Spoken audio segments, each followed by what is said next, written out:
नमस्कार दोस्तों, स्वागत है हमारे YouTube चैनल पर।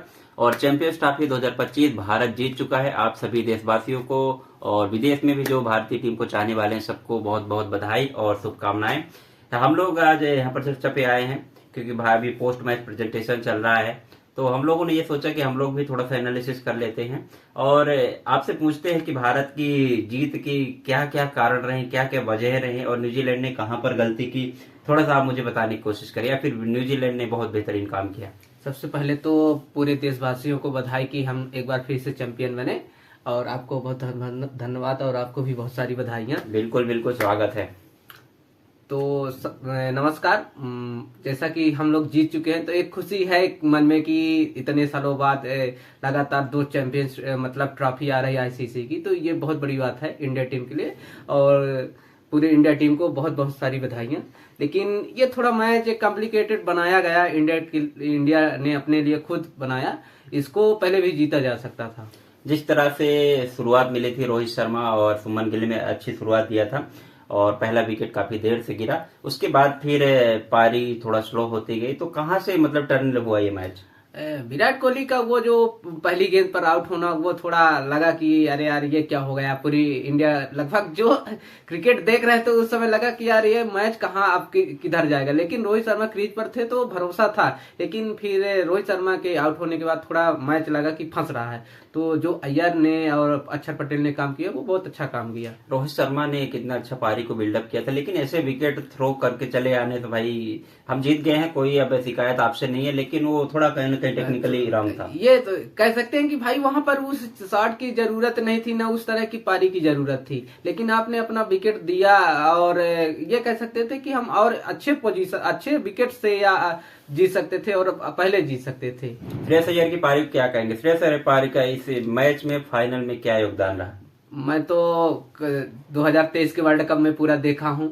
उन्होंने 530 रन बनाए थे और इधर आके उन्होंने लगातार रन बनाए और फंसे। हर जब इंडिया टीम फंसी तो अक्षर पटेल और श्रेयस अय्यर ने इंडिया टीम को निकालने का काम किया। तो श्रेयस अय्यर ने एक बार फिर से प्रूव किया, भाई स्पिन को अच्छा खेलते हैं और सिचुएशन की डिमांड को खेलते हैं। और विराट कोहली के बाद जो सिचुएशन की डिमांड को इस चैंपियंस ट्रॉफी में खेला है वो बंदा है श्रेयस अय्यर। तो श्रेयस अय्यर की पारी बहुत ज्यादा क्रूशियल रही।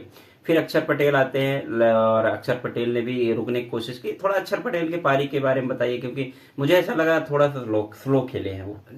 जैसे अय्यर कर रहे थे तो उन्होंने ठीक किया था, लेकिन फिर इसके बाद जब अय्यर आउट हो गए तो उसके बाद थोड़ी जल्दबाजी की, इसी कारण उनका विकेट भी गया। या फिर ऐसा खेलना था कि वो अपना विकेट दे के नहीं आते हैं। हाँ, ये अगर लास्ट तक खेलते या और थोड़ा लंबा खेलते तो अच्छा रहता। तो भैया भारतीय टीम के खिलाड़ियों के ये एकदम वो बन गया है कि भाई जान हलक में ला देते हैं, दर्शकों को एकदम नाखून चबाने में मजबूर कर देते हैं। ये हम बहुत दिन से देख रहे हैं।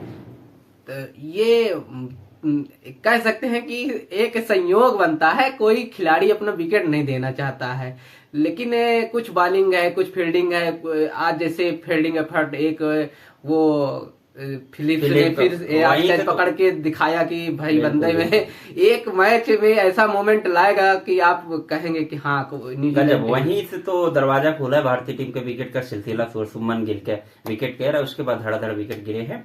और फिर उसके बाद हार्दिक पांड्या और केएल राहुल जिसके लिए रखे थे, टीम में रखा गया था, उन्होंने वो काम किया है कि नहीं? मैं तो एकदम श्योर कह सकता हूं कि केएल राहुल जिसके लिए रखा गया था कि उनके पास एक्सपीरियंस है, और जो 2023 का वर्ल्ड कप हुआ था उन्होंने उसमें अच्छी पारी खेली थी और जो डिमांड थी उसके हिसाब से खेली थी। और ये चैंपियंस ट्रॉफी में उन्होंने प्रूव करके भी दिखाया कि मैं जैसी सिचुएशन रहेगी मैं खेल सकता हूँ, जल्दबाजी मेरे पास नहीं है। तो निश्चित रूप से केएल राहुल अपना काम कर दिए हैं और इसी काम की वजह से वो टीम में आगे भी बने रहेंगे। देयर में भी चांस की कैप्टनसी में भी उनकी चर्चा आ सकती है। कैप्टनसी में तो मैं कह सकता हूं कि 3 लोग ज्यादा स्पीड से भाग रहे हैं। एक तो शुभमन गिल है जो वाइस कैप्टन इस समय, फिर अय्यर की अब चर्चा होने लगेगी कि भाई मिडिल ऑर्डर में और स्पिन को इतना अच्छा खेल रहे हैं, तो अब एक संभावना अय्यर की ओर भी। अभी तक हार्दिक पांड्या उस लाइन में बने थे और राहुल पीछे लगे हुए हैं, तो ये 4 लोग अब कैप्टेंसी के रेस में बहुत तेजी से और है। भारत की जीत हो और हार्दिक पांड्या का हाथ ना हो, ऐसा हो ही नहीं सकता। हार्दिक पांड्या ने आज फिर एक छक्के लगा के बताया कि भाई मैं कुछ भी कर सकता हूँ, चाहे कोई भी बॉलिंग अटैक हो। और लेकिन फाइनल जो विनिंग रन था, वो बल्ला उठाने का मौका जिस तरह चेन्नई की तरफ से उठाते हैं जडेजा, उन्हीं को मिला। तो ये भी एक किस्मत का खेल है कि उनको विनिंग मतलब रन लगाने का मौका हो, क्योंकि लास्ट में जब हम कभी देखेंगे ना तो जडेजा ही बैट उठाते हुए नजर आएंगे। तो वेल डन फिलहाल। तो मैं तुरंत तुरंत यही पूछना चाहता हूँ आपसे कि कोई 4 कारण ऐसे बता दीजिए जहां पर न्यूजीलैंड मैनेज नहीं कर पाई है इस रन चेज को, बॉलिंग में थोड़ा इधर उधर हो गया।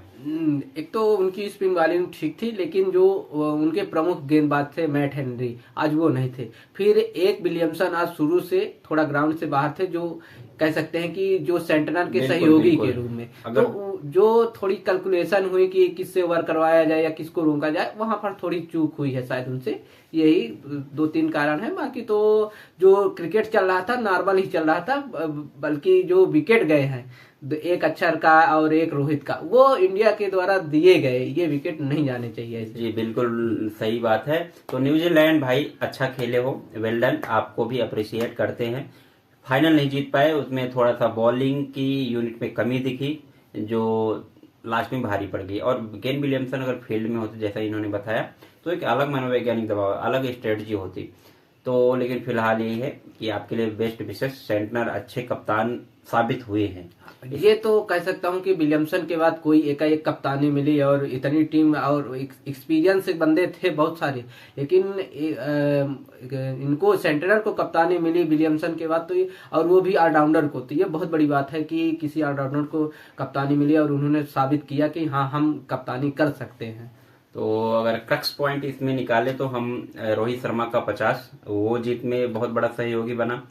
श्रेयस अय्यर का 50 नहीं बना पाए, 48 रन वो बहुत बड़ा सहयोगी बना। अक्षर पटेल की पार्टनरशिप काम आई, और केएल राहुल, और लास्ट में थोड़ा सा हार्दिक पांड्या ने जो बैटिंग में छक्के लगा दिए। पहली पारी में मैं एक वो कह हाँ। सकता हूँ कि जो कुलदीप ने वो विकेट हाँ, निकाले वो- दो, वो बहुत क्रूशियल वो तो विकेट थे। बिल्कुल भूल ही नहीं सकते भाई। मैं तो अभी भी कह सकता हूँ कुलदीप यादव को आंख मूंद के दे दो, अभी भी मैं कह रहा हूँ मैन ऑफ द मैच दे देना चाहिए। कोई क्योंकि उनके ऊपर बहुत प्रश्न चिन्ह उठ रहे थे कि उन्होंने चैंपियंस ट्रॉफी में या फिर उनके नॉकआउट मुकाबले दिखाए जा रहे थे कि इन्होंने नॉकआउट मुकाबले में विकेट नहीं लिया, लेकिन आज उन्होंने प्रूव किया कि हाँ मेरे बॉलिंग में अभी दम है। इसमें तो कोई दो राय नहीं है, बहुत ही शानदार गेंदबाजी की है कुलदीप यादव ने, वरुण चक्रवर्ती ने भी की, समी ने भी की है, जिसकी बदौलत तो 250 में हम रोके हैं। तो आज खुशियां हैं भारतीय टीम में, और ये हमारा दूसरा चैंपियंस ट्रॉफी होगा। और आईसीसी टूर्नामेंट की अगर बात करें तो 1983 हो गया अपना, और 2003 का संयुक्त रूप से हुआ था, फिर 2007 हुआ, 2011 का वर्ल्ड कप जीते, फिर 2013 का हम चैंपियंस ट्रॉफी जीते, और 2024 का T20 वर्ल्ड कप, और 2025 में हमने आईसीसी टूर्नामेंट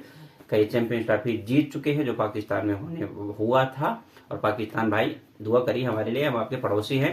तो ये है हाल चाल मैच का। आप लोग भी बताइएगा कि क्या कहाँ पे न्यूजीलैंड ने गलती की चेज करने के दौरान, भारतीय टीम में कहाँ पे बॉलिंग यूनिट में ओवर फेंकवाने में गलती की, या फिर पहले उन्होंने टॉस जीत के उन्होंने ही शायद चूज नहीं, किया था। टॉस जीत के उनका जो, क्योंकि वो पिछली बार चेज करते हुए हारे थे, तो और उनको पता था कि इनके पास 4 स्पिनर हैं फ्रंट लाइनर, तो उन्होंने ठीक किया था। लेकिन जो उनकी बॉलिंग यूनिट थी फास्टर वाली, वो उतना काम नहीं कर पाई। जी बिल्कुल, जो आपको और बहुत सारे पॉइंट लगते होंगे जिसकी वजह जो इस मैच को न्यूजीलैंड हारी है, क्या क्या कारण हो सकते हैं, आप लोग भी कमेंट बॉक्स में कमेंट कर सकते हैं। आप सभी का थोड़ा ये स्वागत भी है। लगा कि उनकी थोड़ी फील्डिंग जो है थोड़ी कमजोर इस तरह की दिखी मुझको, थोड़ा सा हाँ, मतलब कंपेरेटिवली, कहीं- क्योंकि इतना हाई लेवल पे वो आ चुके थे कि अब उनसे अगर थोड़ा सा मिस होता है ना, तो मुझे लगता है कि हाँ, जैसे श्रेयस अय्यर का भी कैच छूटे हैं, हाँ, और कुछ और मिस फील्डिंग हुई हैं, पर फिर भी ओवरऑल अच्छा रहा। भारत फाइनल जीत गई, हम भारतीय हैं, आप भी भारतीय हैं, विदेशी भी हैं, तो अगर भारतीय टीम के फैन हैं तो आपके लिए खुशियों का पल है।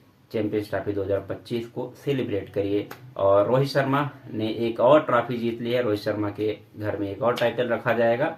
तो आप सभी को बधाई, सबको बधाई, ऑल इज वेल, सब एंड बढ़िया रहा, अंतिम अच्छा तो सब कुछ अच्छा। तो आप लोगों सबको बधाई, एंजॉय योर, आपकी ट्रॉफी है, कल हम लोग भारत में आएंगे और भारत में सेलिब्रेट करेंगे बिल्कुल।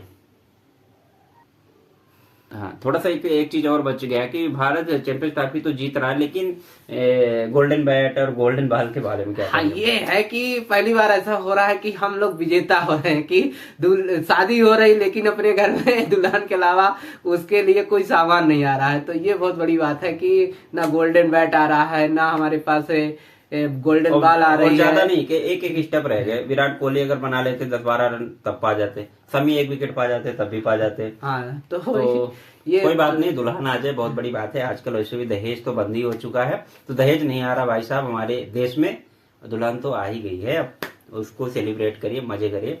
तो मिलते हैं फिर नेक्स्ट वीडियो में।